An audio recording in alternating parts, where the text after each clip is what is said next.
Assalamu alaikum dear students, my name is Qasim Raza and as I promised that I'll be taking Pakistan studies online classes. तो आज जो हम start करने जा रहे हैं, हम स्टार्ट करेंगे डिक्लाइन ऑफ मुगल एम्पायर से। मैं क्यों डिक्लाइन ऑफ मुगल एम्पायर से आप लोगों का जो कोर्स है उसको स्टार्ट करवाना चाह रहा हूं, क्योंकि मुझे लगता है कि डिक्लाइन ऑफ मुगल एम्पायर जो है उसका रोल पार्टीशन ऑफ पाकिस्तान में बहुत ज्यादा है। अगर मुगल्स का डिक्लाइन ना होता तो मुस्लिम्स जो हैं उनका रूल कभी भी वीक ना होता। अगर मुगल्स का डिक्लाइन ना होता तो ब्रिटिश जो हैं वो कभी भी इंडिया में पावर में ना आते। तो मुझे यह लगता है कि Mughal empire should be the first topic in your history books, क्योंकि उसकी वजह से क्या होगा कि हमें आइडिया होगा एक पैटर्न का कि मुगल्स का डिक्लाइन आया, मुगल्स जो हैं उन्होंने किस तरह से जो है क्या वजूहात थी, क्या रीजंस थी जिसकी वजह से मुगल्स का डिक्लाइन आया और किस तरह से उन रीजंस का इंपैक्ट हुआ on the future of India. Right, so अगर हम बात करें मुगल एम्पायर की, देखें ब्रिटिश काउंसिल जो है, कैम्ब्रिज जो है, क्योंकि हमें जाहिर है अपने एग्जाम्स को भी मद्देनजर रखना है, हमें उन्हें भी माइंड में रखना है कि हमने तैयारी किस तरह से करनी है। तो देखिए कैम्ब्रिज ने आपको यह नहीं कहा कि आप लोग जो है वो कंप्लीट मुगल एम्पायर के बारे में पढ़ें, क्योंकि देखिए it's a very long course जो कि जहीरुद्दीन बाबर 1526 से स्टार्ट होता है और बहादुर शाह जफर 1857 तक जाता है। सो बहुत एक अच्छा खासा जो है वो तवील एक टाइम पीरियड है। तो ब्रिटिश काउंसिल की जो रिक्वायरमेंट है, क्योंकि उसे इस टॉपिक को लिंक करना था आपके सेक्शन 2 जो है हिस्ट्री का, जो पाकिस्तान मूवमेंट है उसके साथ, ब्रिटिश की जो पावर में आना उसके साथ, और किस तरह से जो है ये चीजें डेवलप हुई हैं, तो इन सब चीजों के साथ लिंक करने के लिए जो है उनकी ये रिक्वायरमेंट थी कि इसको आपको जो है वो डिक्लाइन के बारे में पढ़ाया जाए। देखिए डिक्लाइन के बारे में पढ़ने से पहले मैं सबसे एक बहुत जो है आपको एक ब्रीफ इंट्रोडक्शन देना चाहता हूं अबाउट द मुगल एम्पायर। मैं आपको बेसिकली ये बताना चाहता हूं कि दुख जो है वो इस बात का है कि इतनी बड़ी एम्पायर, शायद हिंदुस्तान की तारीख की सबसे बड़ी एम्पायर जो 1526 में शुरू हुई, लेकिन जब दौर आया अकबर का, 1556 में अकबर का दौर आता है, ठीक है, और अकबर के टेन्योर से इतनी डेवलपमेंट हुई कि जहांगीर, शाहजहां और औरंगजेब, इन सारों ये जो चार हमारे मेन इसमें जो सबसे डेवलपमेंट हुई है इन चार लोगों के एरा में हुई है। और इसके दौरान जो वर्ल्ड का जीडीपी था, टोटल वर्ल्ड का, उसमें 25% जीडीपी की जो कंट्रीब्यूशन थी वो आपके मुगल एम्पायर की थी। ठीक है, इतनी बड़ी एम्पायर, इतनी स्ट्रांग एम्पायर, इतनी बड़ी आर्मी, इतनी बड़ी टेरिटरी, कैसे इतना बड़ा डिक्लाइन आ गया? और मेरा जो अपना ओपिनियन है बीइंग अ हिस्टोरियन वो ये है कि इस डिक्लाइन के एक नुकसान नहीं बल्कि दो नुकसान हुए। एक नुकसान हुआ है हिंदुस्तान में मुस्लिम पॉलिटिकल पावर को, और दूसरा फायदा हुआ है बेसिकली ब्रिटिश को, जो कि अल्टीमेटली नुकसान बना हिंदुस्तानियों के लिए, जिसके अंदर इंडियंस और मुसलमान भी आते हैं। क्योंकि आप सब जानते हैं, स्पेशली जो मेरे स्टूडेंट्स हैं जो मुझसे पढ़ते हैं, वो इस बात को जानते हैं कि मैं अक्सर कहता होता हूं कि मुगल एम्पायर का अगर डिक्लाइन ना होता तो ब्रिटिश जो है वो कभी भी पावर में ना आते। आप लोगों को पता है कि ब्रिटिश के, जो हम अगले लेक्चर्स में डिस्कस करेंगे, कि ब्रिटिश जब पावर में आए उन्होंने किस तरह से उन्होंने एक्सपैंड किया, किस तरह से उन्होंने टेरिटरीज के ऊपर जो है वो कब्जा किया, एनेक्सेशंस की, वो सारी बातें जो है हम डिस्कस करेंगे। अच्छा, तो अगर हम बात करें कि इस टॉपिक को हमें कवर किस तरह से करना है, देखिए मैंने आपको यह बताया है कि इस टॉपिक में आपको जो सबसे ज्यादा इंपॉर्टेंट चीज पता होनी चाहिए, वो रीजंस पता होनी चाहिए for the decline of Mughal empire. So the first reason we have for the decline of Mughal empire, that is the weak successors of Aurangzeb. देखिए औरंगजेब का टेन्योर कंसीडर होता है बहुत सुनहरी और बहुत अच्छा दौर, लेकिन 1707 में जब औरंगजेब की डेथ होती है तो उसके बाद उसके जो सक्सेसर्स थे, उसके जो बेटे थे, उसके बेटों के आगे बेटे थे, वो लोग इतने कॉम्पिटेंट नहीं थे, देवर इनइफेक्टिव, जिसकी वजह से वो लोग इतनी बड़ी एम्पायर को कंट्रोल नहीं कर सके। देवर इन्वॉल्व इन डिफरेंट एक्टिविटीज। कोई उसका अगर औरंगजेब के हम बेटे की बात करें जो औरंगजेब के बाद आया 1707 में, जिसका नाम हमें मिलता है बहादुर शाह जफर, और जिसका टेन्योर था 1707 से लेकर 1712 तक, तो उसको स्ट्रगल करनी पड़ी। उसके खिलाफ एक रिबेलियस ग्रुप उठा, उसने उसको आगे नहीं आने दिया, उन्होंने उसके लिए बहुत प्रॉब्लम्स क्रिएट की।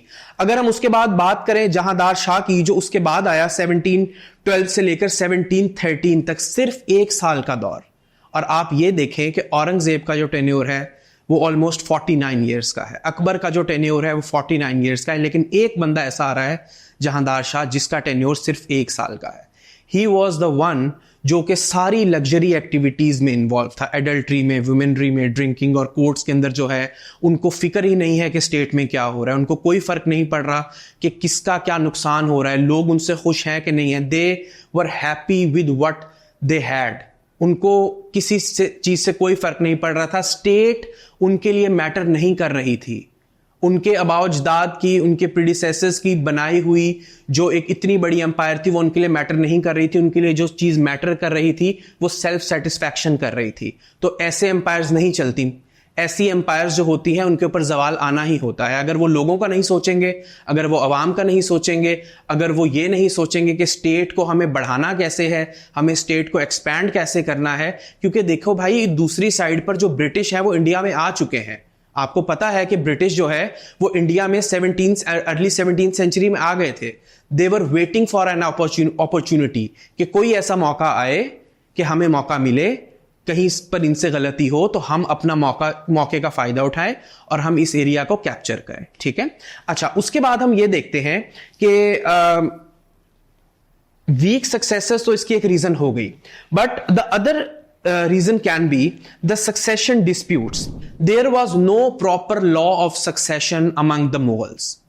हमें तारीख की किताबें भरी पड़ी हैं कि हमें किताबों में मिलता है कि एक बंदा जिसका नाम जहांगीर है, उसका बेटा बादशाह बनने के लिए अपने बाप के साथ क्या कर रहा है। औरंगजेब जिसका बाप शाहजहां है, वो अपने रूल के लिए क्या कर रहा है। तो हर बंदा जो है वो अपने रूल के लिए, अपने फायदे के लिए ये लिहाज भी नहीं करता था कि ये मेरा बाप है, ये मेरा भाई है। जिसको ताकत चाहिए थी उसको ताकत चाहिए थी। तो अगर मेरा यहां पर यह कहना है कि अगर वहां पर एक प्रॉपर लॉ ऑफ सक्सेशन होता तो वॉर ऑफ सक्सेशंस ना होती। जब घर वाले आपस में लड़ेंगे तो बाहर वाले उसका फायदा उठाएंगे अल्टीमेटली। तो the third reason can be Aurangzeb's policies. So another reason जो कि हम इसमें ऐड कर सकते हैं डिक्लाइन ऑफ मुगल एम्पायर में, वो औरंगजेब की रिलीजियस पॉलिसीज हैं। देखें, हमें इस चीज का बुक से पता चलता है और तारीख इस बात की गवाह है कि औरंगजेब जो है वो एक बहुत ज्यादा रिलीजियस बंदा था। लेकिन रिलीजियस होने का मतलब ये नहीं है कि आपके अंदर रिलीजियस टॉलरेंस ना हो। तो प्रॉब्लम ये था कि Hindus were not happy with the intolerant behaviour of Aurangzeb, कि औरंगजेब की जो रिलीजियस इनटॉलरेंस थी वो पर्टिकुलरली हिंदूज की तरफ थी। तो Hindus used to dislike him due to his behaviour. उसके अलावा you can see on the screen कि उसकी जो पॉलिसीज थी, specially imposing jizya tax on non Muslim. Jizya tax आप सबको पता है, और ये कैम्ब्रिज में, CIS में बहुत दफा जो है वो 4 मार्क क्वेश्चन भी आया हुआ है कि what was jizya tax. So jizya tax जो है वो एक ऐसा टैक्स है जो नॉन मुस्लिम्स के ऊपर लगाया जाता था। ठीक है जी, कि आपकी जो सिक्योरिटी है वो स्टेट की और गवर्नमेंट की जिम्मेदारी होगी, बट यू हैव टू पे द टैक्स। तो औरंगजेब जो है उसने लोगों के जो नॉन मुस्लिम्स थे उनके ऊपर जो है वो जजिया टैक्स इंपोज किया।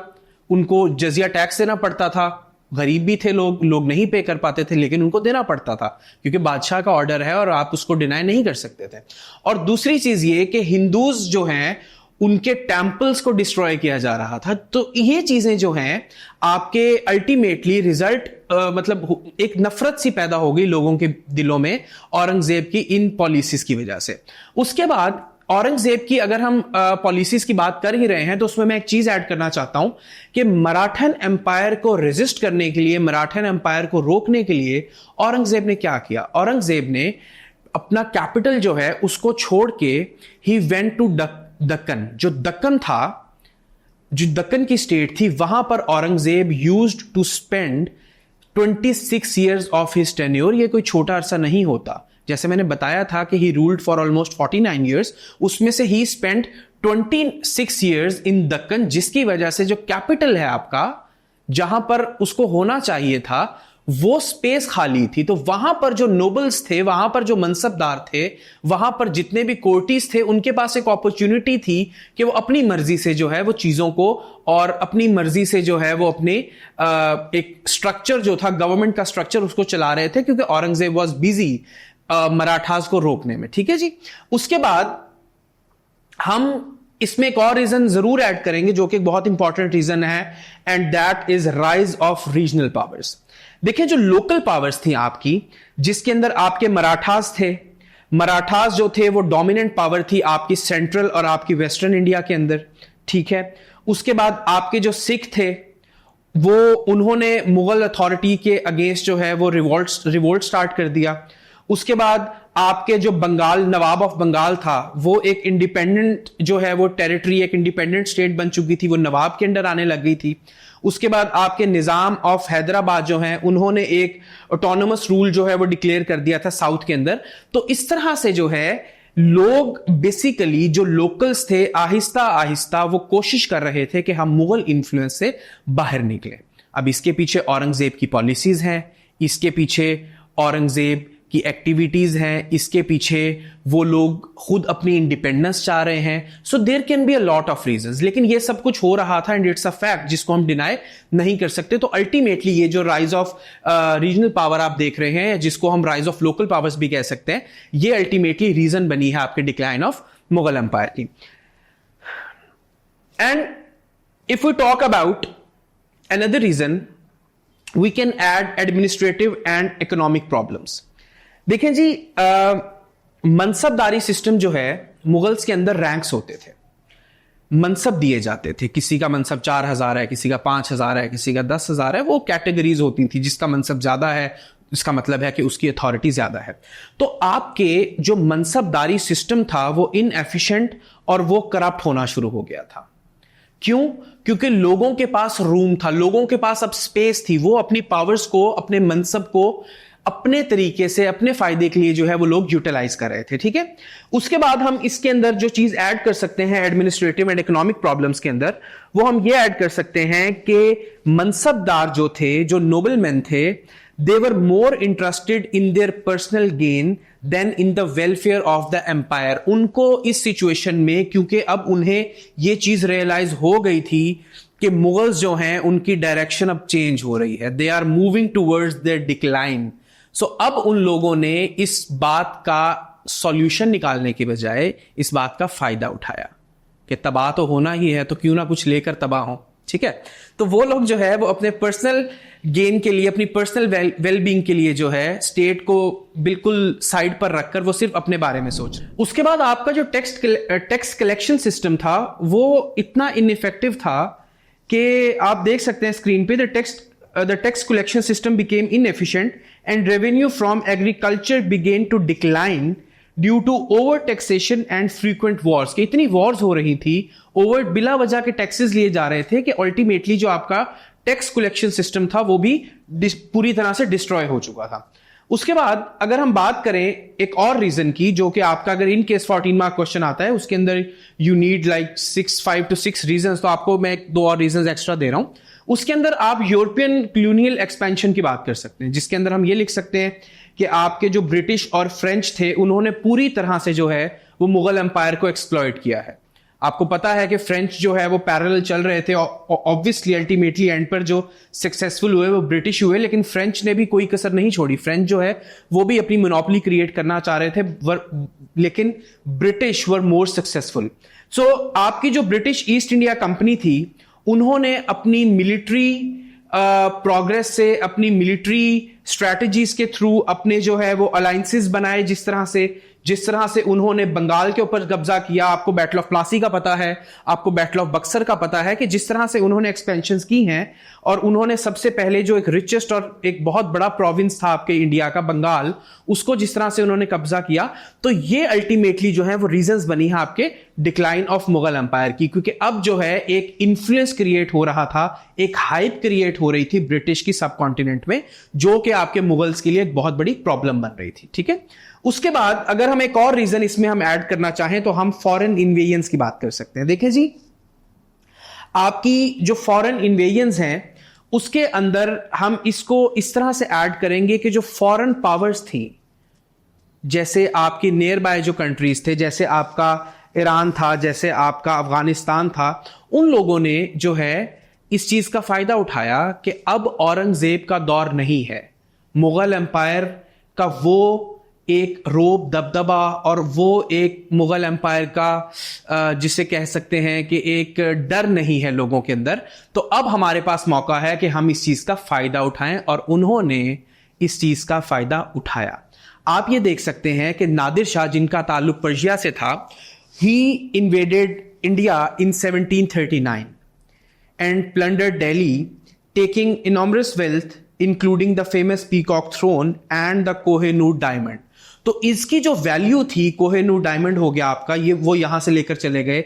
और आप कुछ लोग, आप ये भी सुनने को आपको मिलेगा कि जी वो तो मुस्लिम्स थे और ये था तो वो था। सर, जब लूट मार की बात आती है तो कोई रिलीजन नहीं देखा जाता, तब आपको नेशनलिस्ट होना पड़ता है। उन्होंने आपके मुल्क को लूटा है, आप इस चीज को एडमिट करें कि नादिर शाह जो हैं, जो पर्शिया से आए थे, बेशक वो मुसलमान थे, बहुत हाजी होंगे, बहुत नमाजें पढ़ते होंगे, लेकिन अगर उन्होंने इंडिया को लूटा है और अगर वो यहां से 1739 के अंदर कोहिनूर जो है डायमंड वो लेकर गए हैं, अगर वो यहां से पीकॉक थ्रोन लेकर गए हैं, तो हम उनको एक्सेप्ट नहीं करेंगे और हम उसको एक रीजन कंसीडर करते हैं डिक्लाइन ऑफ मुगल एम्पायर की। उसके बाद हम फॉरेन इन्वेजन्स के अंदर जो 1748 से लेकर 1767 के दरमियान मल्टीपल इन्वेजन्स की हैं आपके अहमद शाह अब्दाली जो कि अफगान रूलर थे, उसका भी एक बहुत बड़ा जो है वो इन्फ्लुएंस था और बहुत इंपैक्ट हुआ मुगल एम्पायर के डिक्लाइन के ऊपर। So this is how you can handle this question, और आप इन रीजंस को जो है वो मुगल एम्पायर के डिक्लाइन में ऐड कर सकते हैं। And if you have any kind of question, कोई ऐसी बात जो आपको समझ नहीं आई, कोई ऐसा पॉइंट जो आप मुझसे दोबारा डिस्कस करना चाहते हैं, मुझसे पूछना चाहते हैं, सो प्लीज कमेंट सेक्शन को यूज कीजिए, उसमें अपने व्यूज लिखिए, उसमें हमें बताएं कि क्या प्रॉब्लम है, कोई चीज आपको समझ नहीं आई, किसी चीज में कंफ्यूजन है। And I promise